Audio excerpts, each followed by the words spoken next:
és un bé per la nostra ciutadania i per als nostres equipaments, totalment de part. Caldria buscar altres noves modalitats de ventilació, de purificació de l'aire, que possiblement això abaratiria la càrrega econòmica d'aquesta licitació. És una idea que nosaltres volem compartir i que volem exposar avui en aquest plenari, però ja, com els he dit, votarem a favor, igual que vam votar-ho al mes de gener.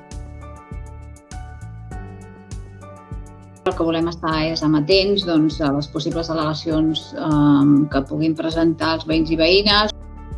És una decisió seva del seu grup de govern, llavors entenem que nosaltres aquí ens abstindrem.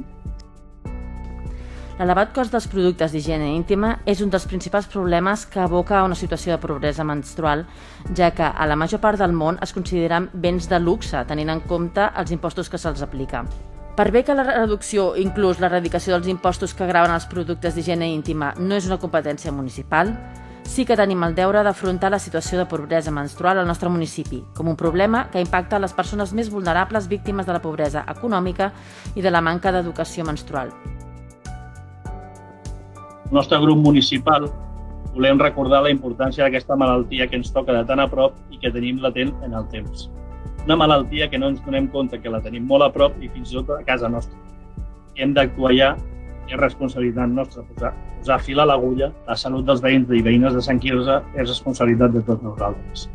El ple de l'Ajuntament de Sant Quirze del Vallès demana el traspàs a la Generalitat de la gestió directa dels fons europeus, per tal que pugui traspassar part dels fons a les administracions més properes a la ciutadania, com són els propis ajuntaments.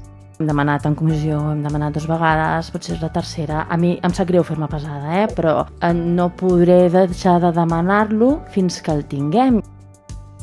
Si això continuarà, no continuarà, si seguirem gastant els diners, què ens costarà definitivament. Sé que hi ha una part que evidentment no s'acabarà de pagar d'aquests 95.000 euros, que ens acabarà costant al poble.